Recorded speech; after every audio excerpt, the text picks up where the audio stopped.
ici au NID où nous allons suivre les interventions de plusieurs membres de la délégation de l'opposition politique congolaise qui s'est rendue ici à Washington DC en vue de cette table ronde où elle va discuter avec les membres de la majorité présidentielle. Dans cette délégation se trouvent des grands noms. Nous avons par exemple Monsieur Vital Kamerhe de l'UNC, Thomas Louaka qui représente les intérêts du MLC, parti cher à Jean-Pierre Bemba. Nous avons également Monsieur Martin Fayulu de l'ECD, Clément Kankou Bukassa avec le MR, Moulangala Médard Louakabwanga avec l'UMR, sont également représentés Sami Badibanga qui est le chef de file de l'opposition des partis de l'UDPS et alliés au sein du Parlement et d'autres activistes de la société civile qui se sont retrouvés, qui se sont mesurés ici à Washington DC avec Lambert Mende, avec Évariste Bouchab, avec Monsieur Ramazani Chadari, toutes ces personnalités de la majorité présidentielle. Le débat tournait autour de la Constitution, le débat tournait autour des élections, et vous allez suivre en images ces commentaires de chacun d'entre eux après le débat. Vous les voici.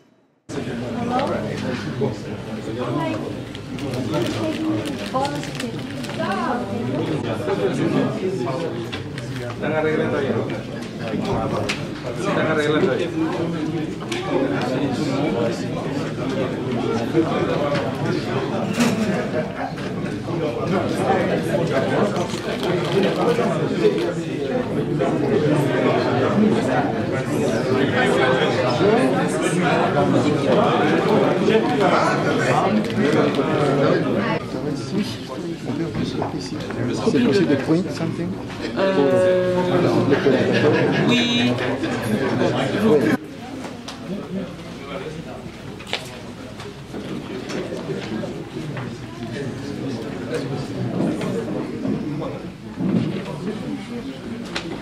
My name is Dave Peterson. I'm the director of the Africa program here at the National Endowment for Democracy. It's really my great pleasure to welcome all of you here this afternoon to what we hope will be a very exciting and constructive discussion. We have a very rich pool of panelists, and each and every one of you has received a copy of the agenda and their very rich bios. So, in the interest of time, there will be no need for me to go through the bios.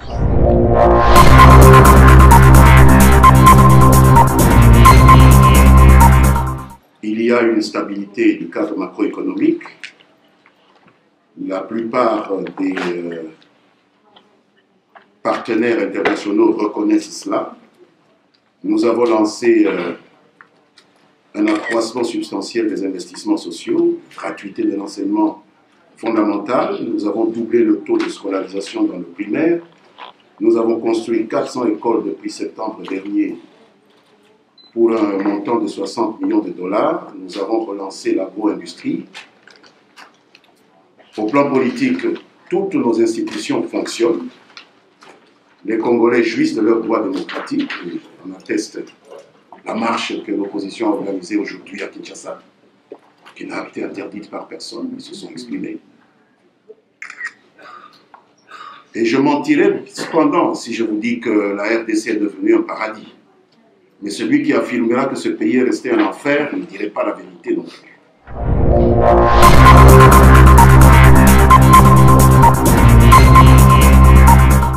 Nous disons c'est regrettable, et j'emboîte les portes au ministre Mende, que c'est regrettable que nous nous réunissions chaque fois quand l'extérieur le demande, que les leaders congolais se réveillent chaque fois quand l'extérieur tonne. Puisque celui qui a gagné les élections selon le pasteur Limula, c'est Joseph Kabila. Aucune fois, le président Kabila n'a convoqué ou n'a voulu rencontrer le président Tshisekedi, ni M. Vital Kamerhe, ou d'autres leaders de l'opposition, de façon respectueuse pour parler, tirer les conséquences des mauvaises élections du 28 novembre 2011 et baliser l'avenir, et que l'opposition ait dit non. Les concertations nationales qui ont été convoquées étaient en violation de la résolution 2098 qui avait été adoptée par notre propre gouvernement au Conseil de sécurité, qui instituait une médiation et les beaux offices à travers l'envoyé, le représentant spécial du secrétaire général des Nations Unies, M. Martin Kobler. Mais il n'était pas question pour nous de l'opposition d'aller participer à un congrès de la majorité présidentielle.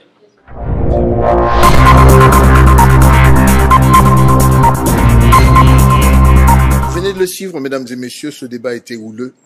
Il y a même eu des révélations. Mais Code 243 n'est pas là pour vous montrer les paroles dures ou les mauvaises choses qui ont été dites au cours de ce débat. Mais une chose est sûre, c'est que les Congolais sont capables de s'asseoir et de discuter. C'était ça l'essentiel. Capables de mettre l'émotion de côté et mettre la nation devant.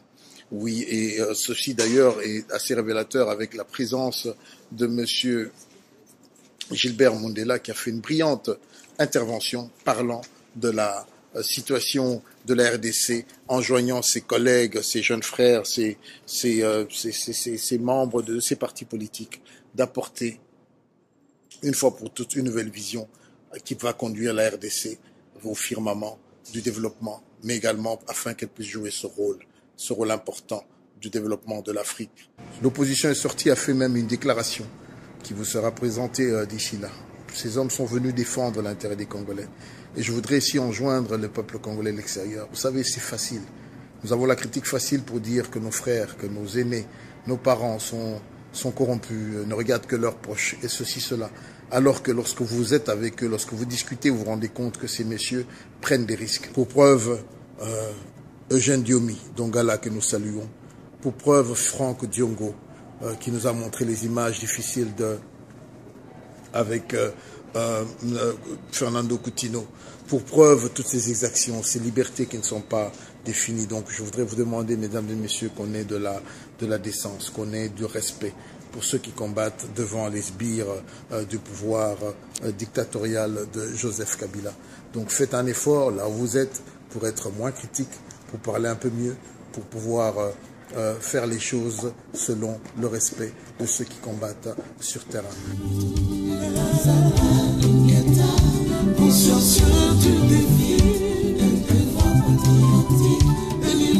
Aussi, je voudrais ici demander à mes confrères qui font tout comme moi dans la presse, vous êtes sur le net, s'il vous plaît, respectons-nous. Plusieurs des éléments que Code 243, pour lesquels nous dépensons de l'argent, pour lesquels nous dépensons de l'énergie, des idées. Lorsque vous voulez les reprendre de grâce, reprenez-les dans l'identité. Sinon, vous nous accordez ici la possibilité d'appeler un avocat et de porter plainte contre vous pour ce qu'on appelle plagiat. Vous n'avez pas l'autorisation de pouvoir transformer une œuvre créatrice par un goût. Code 243 est une société reconnue aux États-Unis. Nous sommes un trademark, nous avons un logo, nous avons un label. Essayez d'imaginer aujourd'hui que vous achetez une bouteille de Coca-Cola et que vous puissiez la changer, vous changez l'étiquette, mais la bouteille reste la même, vous enlevez peut-être Coca et vous mettez Paco Cola et vous allez la revendre. Je crois que vous allez avoir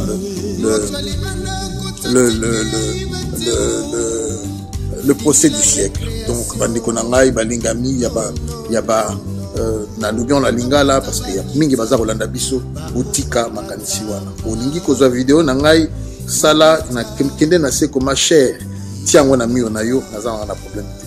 Mais na tango ke kozwa ngo na source nango o changer image nangai, o changer na kombo na titre soko bandeli na kobenga avocat.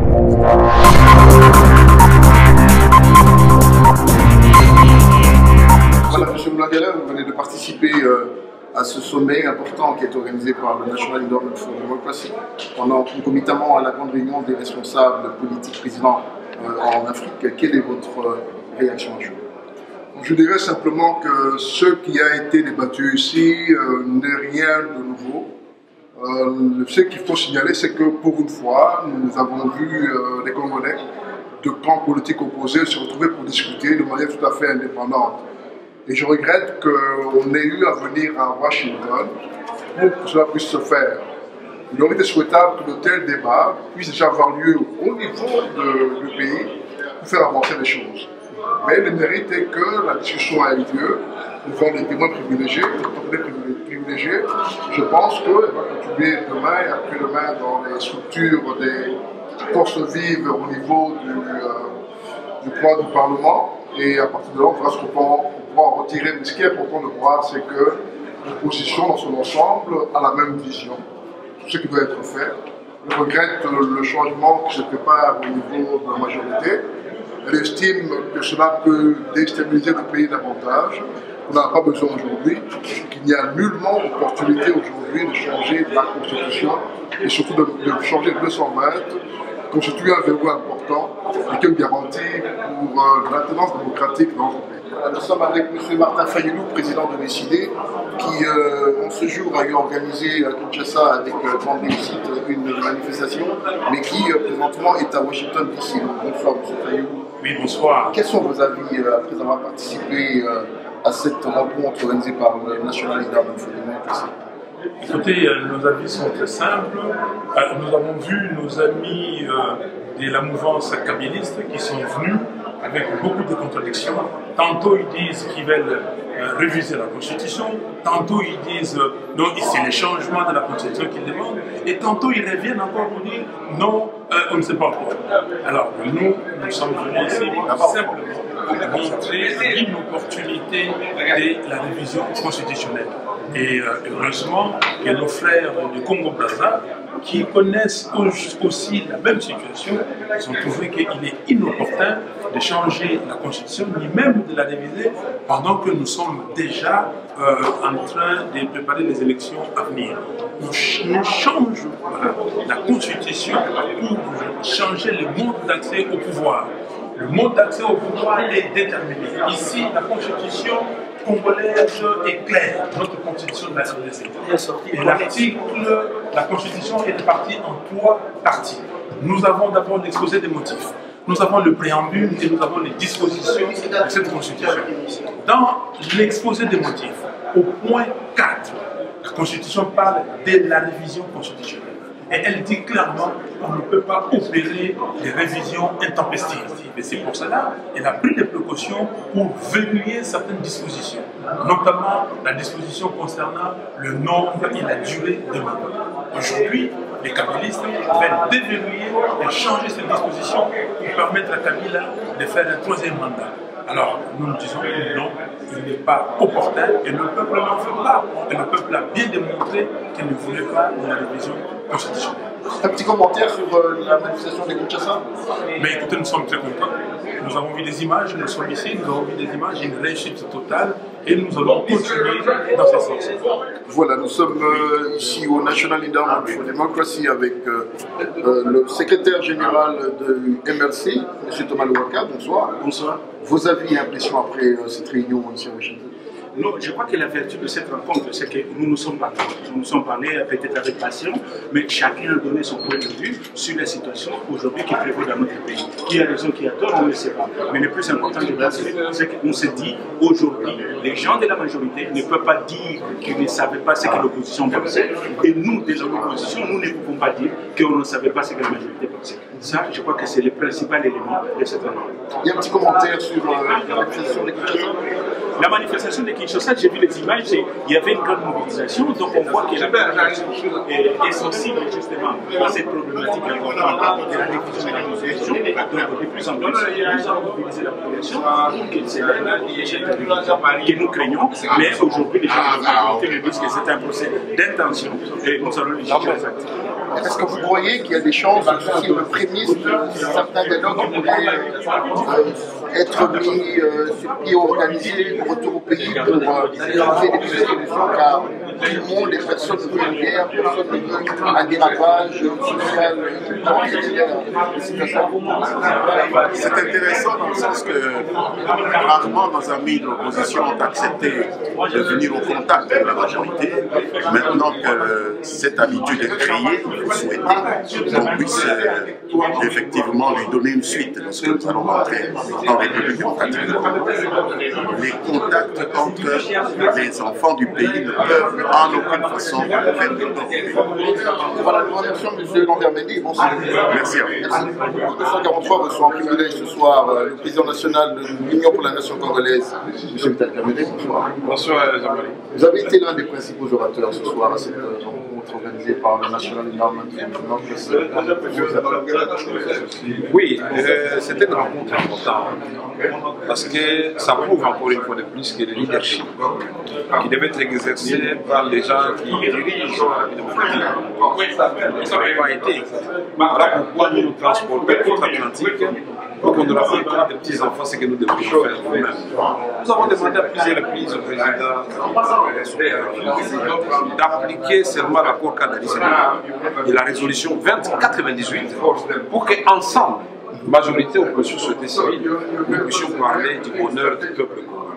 Pour qu'ensemble, nous puissions dire nous avions organisé de mauvaises élections le 28 novembre 2011, tirons-en les conséquences pour que nous organisions les étapes à venir jusqu'en 2016, finalement des bonnes élections qui vont répondre aux aspirations du peuple congolais. Ça, ce n'est pas trop compliqué. L'Afrique, c'est un continent qui a beaucoup de contrastes. Au Togo, le président Foucault avec son gouvernement, il se promonte pour demander le dialogue. L'opposition lui dit c'est trop tard, nous ne voulons plus de dialogue. À Kinshasa, l'opposition et la société civile disent les questions sont tellement importantes, il faut qu'on en parle. Il faut partager des cartes. Voilà pourquoi on a fait des concertations. Aujourd'hui, nous avons démontré, par exemple, que tout ce que les ministres de la communication ont dit, il a voulu emballer tout le monde ici, on a développé le pays, la sécurité est revenue, du revers de la main, on a balayé tous ces arguments parce que moi je lui ai pris tout simplement un document, le contrat chinois. J'ai dit, monsieur le ministre, il était prévu qu'on construise 2000 km de rails. Il n'y en a pas, les rails continuent à tuer à Cameroun. Il était question qu'on construise 250 km de routes asphaltées. On n'en a pas fait plus de 300 km. Non, non, il était question qu'on construise 150 km. 150 plutôt, ça n'a pas été fait. 5 universités, ça n'a pas été fait. Je n'ai pas énuméré tous ceux qui ont produit. Donc, bref, du côté de la reconstruction du pays, il n'y a rien de capable qui a été fait dans la vie, à part quelques réalisations de prestige dans la ville. Ça ne sert pas les communs de Nous avons dit aussi que l'insécurité continue à partir sur le plan. On ne peut pas ici venir dire qu'on maîtrise la question de sécurité. Au moment où les gens sans armes à feu, rien qu'avec des armes blanches, pénètrent à 3 reprises dans la résidence du président de la République, prennent le contrôle de la radio et télévision nationale, l'aéroport d'Indji, l'aéroport de la Loi Cologique, et vous dites que la sécurité va très bien dans le pays. Nous sommes un pays où finalement toutes les commissions d'enquête qui ont été initiées n'ont pas donné de résultats. Nous attendons toujours qu'il y a ce qu'on dira des assassinats de musulmans, tous ceux qui sont morts, et qu'on nous dise comment on est arrivé à blanchir ici Tambo fort. Est-ce que la haute cour s'est réunie? Ce sont les experts de la MONUSCO des Nations Unies qui se sont trompés, ou le pouvoir est laxiste. Et donc nous avons montré que nous ne pouvons pas accepter qu'il y ait des révisions constitutionnelles pour installer le président Kabila. 43 ans aujourd'hui, si Dieu lui prête de vie, avec ce que Bochab voudrait faire, parce que Bochab désormais nous a dit à nous tous que réviser la constitution c'est aussi la respecter. Et c'est que si Kabila doit avoir la longévité de Mugabe, donc l'alternance va bien vers 2065. Nous ne serons plus là. Et donc, nous serons dans une espèce de monarchie qui va détruire finalement les espoirs de tout un peuple. Nous avons dit aussi que le référendum, c'est une élection à part entière qui exige de l'argent.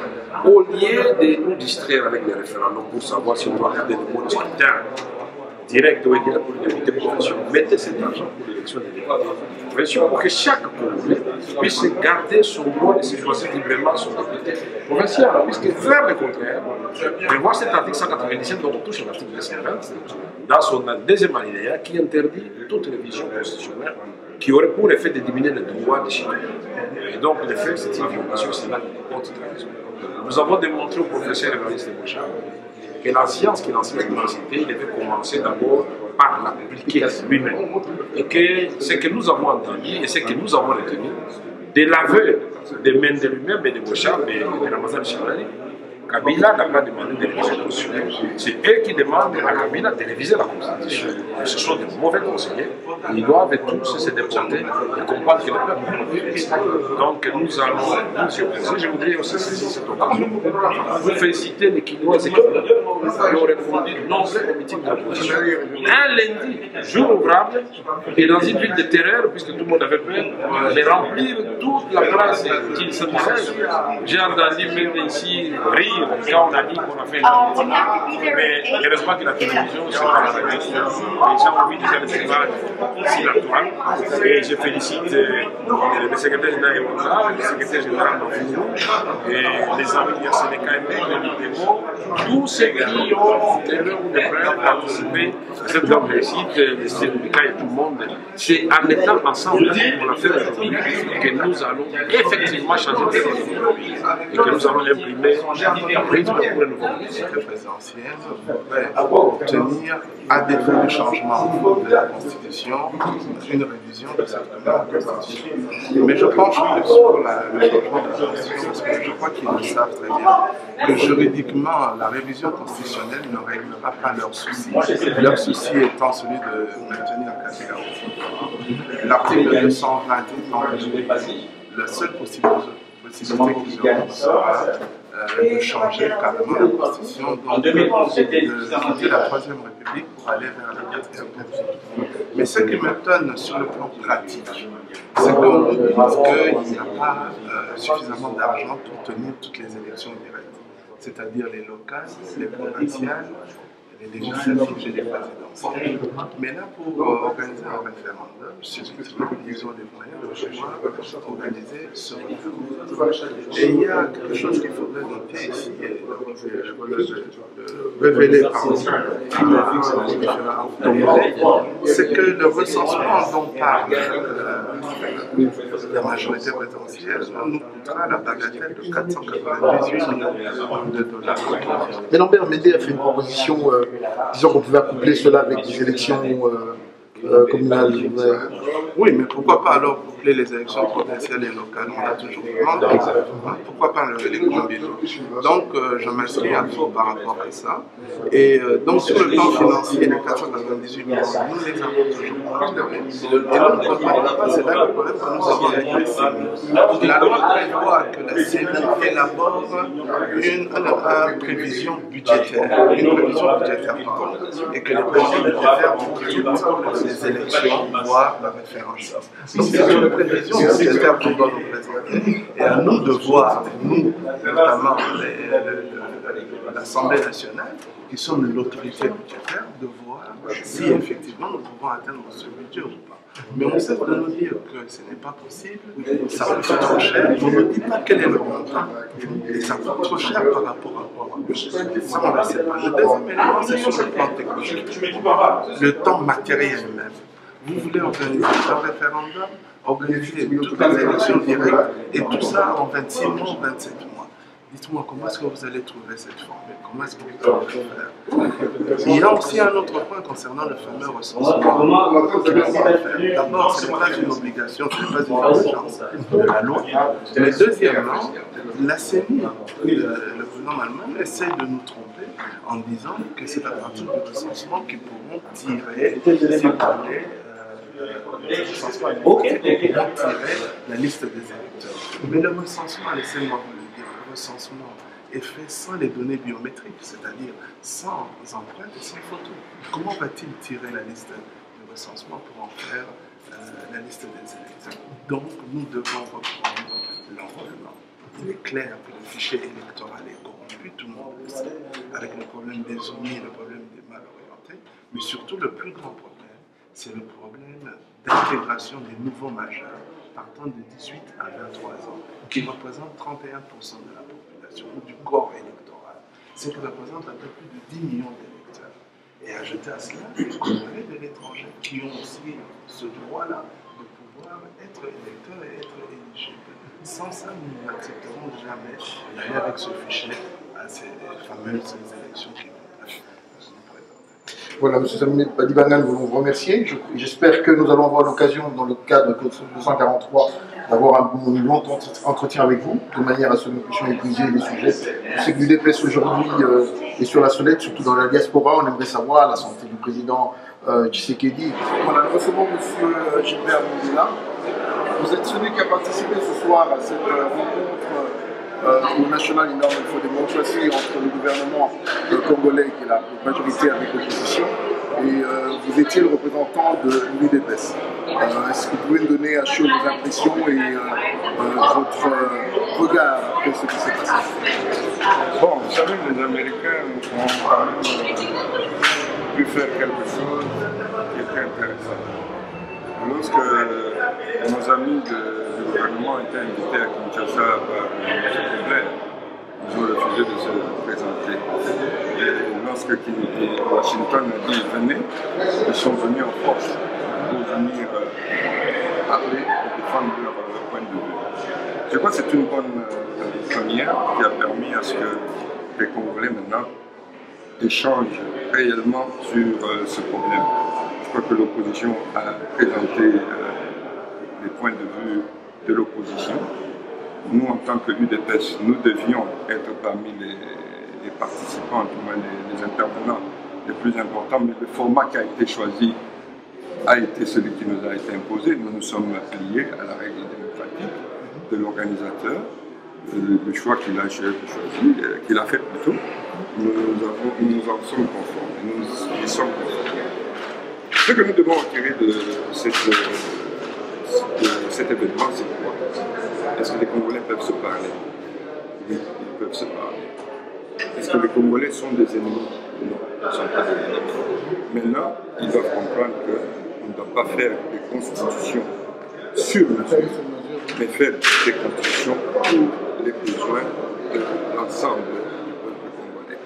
Donc, cette affaire de chercher à pérenniser Kabila et trouver des astuces pour faire une révision, ça ne doit pas marcher. Parce que la crise qui sévit au Congo, ce n'est pas seulement une crise de constitution, c'est une crise de légitimité.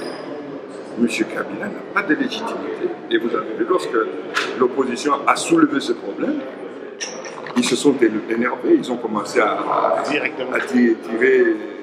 tous les boulets possibles.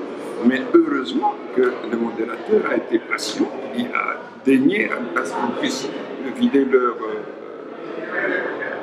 ventre et il a repris le contrôle de la situation pour que tout le monde puisse participer au dialogue et exprimer les idées essentielles qui pourraient permettre de d'aller de l'avant.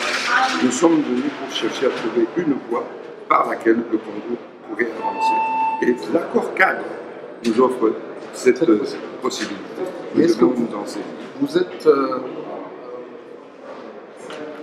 vous croyez que ceci est le jalon d'un dialogue qui pourrait être transposé au niveau de Kinshasa avec un peu plus de participants sous l'égide, comme vous le dites?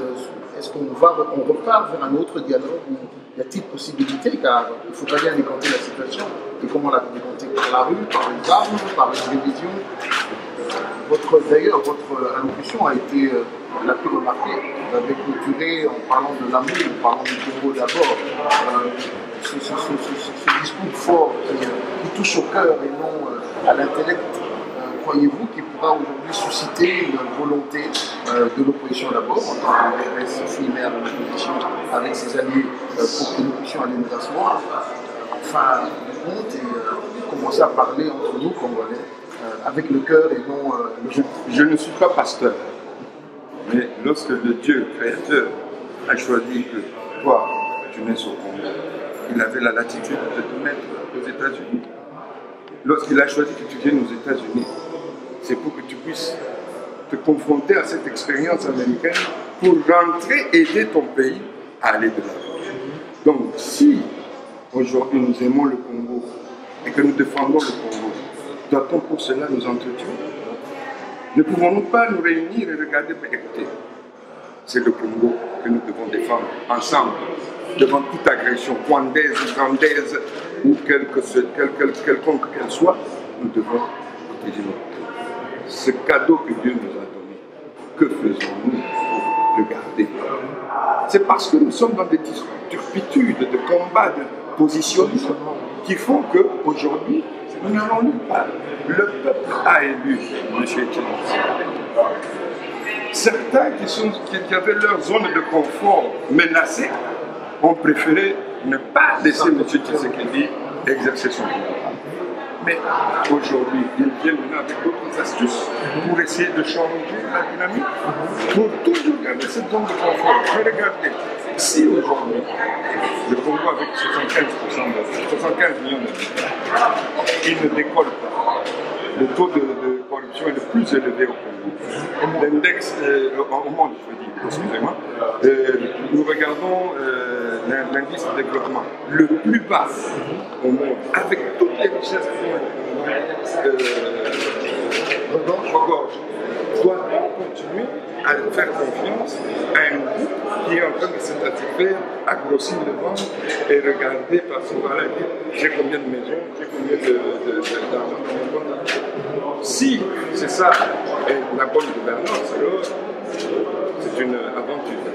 Bonsoir, nous sommes ensemble avec l'honorable Clément Kampou-Bokassa qui vient de participer à cette réunion au National Endowment for Democracy. Président, vous êtes responsable d'un parti politique et surtout également responsable d'une plateforme L'Union pour la Nation. Quels sont vos avis après ce débat houleux qu'il y a eu entre l'opposition et la majorité ici à Washington? C'est un bel exercice démocratique. On aurait souhaité que ce genre de choses se fassent au Congo. Parce que, comme vous savez, nous sommes dans une situation assez délicate aujourd'hui. Nous avons nos amis de la majorité présidentielle qui essayent de faire la révision constitutionnelle, mieux encore, d'aller même poser un référendum au peuple congolais pour changer carrément la constitution. Donc, c'est une situation tellement importante pour le pays, je dirais même que nous sommes à la croisée des chemins. Aujourd'hui, il fallait qu'on parle avec nos amis, nos collègues de la majorité présidentielle, nous étant de l'opposition. Heureusement qu'on est passé par la NED, qui a voulu que nous puissions en débattre ici aux États-Unis, pendant le sommet États-Unis-Afrique. Donc c'est tout à fait symbolique. Comme vous savez, les États-Unis sont engagés aujourd'hui à faire respecter les différentes constitutions de la démocratie à travers le monde. Les choses, le très important, les États-Unis se sont exprimés à plusieurs reprises pour qu'on respecte les règles démocratiques ou du moins qu'on respecte la constitution actuelle. C'est comme ça qu'ils nous ont invités ici aux États-Unis, à Washington, pour débattre de cette question avec ceux de la majorité présidentielle et de la société civile. Et les débats étaient très lourds, c'est vrai, mais assez significatifs, assez pertinents. Et nous avons exprimé les craintes de la population, les inquiétudes de la population par rapport à une révision constitutionnelle intempestive telle que nous on veut nous l'imposer aujourd'hui par la majorité présidentielle à des fins politiciennes. Nous l'avons toujours dit, la constitution doit rester impersonnelle. Elle doit répondre aux aspirations et aux attentes de tous. Mais elle ne peut pas être modifiée, tout simplement pour faire plaisir à un groupe d'individus. Ou je sais pas, tout simplement à une personne. On ne peut pas utiliser la constitution, ou du moins la révision constitutionnelle, pour se maintenir. Comme nous voyons qu'on essaie de le faire aujourd'hui. C'est pourquoi nous disons que nous nous opposons à cette manœuvre qui tend aujourd'hui à vouloir réviser la Constitution, ou mieux encore aller plus loin vers le référendum. Ce sont des manœuvres de la volonté politicienne qui sont tout simplement immorales, parce que ça se fait tout simplement à des fins politiciennes et la veille des échéances électorales. C'est pourquoi nous avons voulu porter haut le point de vue, la voix de la population ici aux États-Unis, pour le président et son gouvernement, son administration, comprendre que c'est vrai. Nous sommes tout à fait engagés à barrer la route à ceux qui veulent nous imposer une autre forme de colonisation, c'est-à-dire se maintenir de pouvoir éternellement coloniser le peuple congolais qui, aujourd'hui, d'une manière ou d'une autre, a besoin d'alternatives, a besoin d'une autre gouvernance, a besoin de gouverner autrement, a besoin d'une nouvelle classe politique, a besoin d'une nouvelle classe de dirigeants. C'est pourquoi nous avons voulu rassurer nos partenaires internationaux que nous sommes prêts à faire ce travail, à assurer cette alternative et montrer aux gens de la majorité présidentielle qui sont dans le fond. Ils sont en train de faire fausse route parce que ce qu'ils essaient de faire aujourd'hui peut entraîner ce pays dans une spirale d'instabilité que personne ne connaît. Nous n'avons pas besoin aujourd'hui, dans le Congo actuel, fragile sur le plan sécuritaire, nous amener encore dans une crise politique alors que nous sortons d'une crise politique avec les élections de 2015 qui ont été décriées par tous. Pourquoi vouloir encore nous entraîner dans une autre crise dont l'issue et même inconnue par ceux qui veulent nous entraîner aujourd'hui. Donc je dirais que c'est un exercice qui est très risqué pour les gens de la majorité présidentielle. J'espère qu'ils ont compris le message qui est passé par les États-Unis d'Amérique à travers la NED, que pendant le sommet États-Unis-Afrique, qu'on appelle les Congolais, l'opposition et la majorité à débattre sur l'opportunité d'une révision constitutionnelle. J'espère que le message est compris. Si le message n'est pas compris, ça serait dommage. Ils ne pourront qu'à s'en prendre à eux-mêmes. Et nous disons, et nous espérons, qu'ils ne vont pas nous faire rater au Congo l'occasion d'avoir aujourd'hui une passation de pouvoir pacifique, comme eux-mêmes l'ont dit, civilisé, mais je dirais plutôt démocratique. C'est-à-dire que le Congo est Congo. On n'a jamais eu une alternance dans ce pays de façon pacifique. Nous voulons qu'aujourd'hui, Joseph Kabila, qui partira en 2016, puisse trouver un pays, puisse laisser le pays tel qu'il a trouvé, c'est-à-dire qu'il ne puisse pas tout casser, mais qu'il parte, parce que la démocratie de la Constitution l'impose. C'est pourquoi nous demandons à Joseph Kabila de ne pas céder, peut-être à ceux qui veulent l'entraîner dans cette aventure, mais de penser à sa propre personne. Nous ne sommes pas aujourd'hui à garantir la sécurité de Joseph Kabila. C'est peut-être des choses sur lesquelles nous parlons. Joseph Kabila a une armée qui est plus ou moins privée. C'est la fameuse GCSP. Il faut rassurer cette armée. Il faut rassurer les chefs de l'État. Il faut rassurer ses collaborateurs que nous n'allons pas faire la chasse à la sorcière. Il devrait faire comme nous l'avons vu dans d'autres pays, au Sénégal, nous l'avons vu au Ghana, en Afrique du Sud. Nous le voyons dans d'autres pays en Afrique. Pourquoi pas au Congo? C'est possible de le faire parce que nous avons cette volonté de le faire au Congo, de rentrer dans cette nouvelle ère de véritable démocratie, d'une alternance où les gens peuvent, après avoir quitté le pouvoir, vivre paisiblement dans leur pays, au lieu de nourrir cette espèce d'inquiétude qui les pousse à prendre certaines démarches qui peuvent aujourd'hui nous entraîner ou entraîner le pays dans le camp. Voilà, en tout cas nous remercions pour votre contribution. Et pour ceux qui nous suivent sur Code 243, nous allons dire, nous allons avoir une émission spéciale avec l'honorable Clément Kampou-Bokassa qui va parler de son expérience, de son expertise, de ce travail fastidieux que nous voyons au travers vos moyens de communication, votre programme que vous avez pour la province du Kasaï occidental, pour laquelle vous-même vous avez été gouverneur. Et surtout comme nous l'avons dit, le chemin vers une nouvelle espérance pour le Congo. Voilà, le chemin pour une nouvelle espérance pour le Congo, ce sera sur le Code 243 et nulle part ailleurs. Nous vous remercions pour nous avoir suivis ce soir.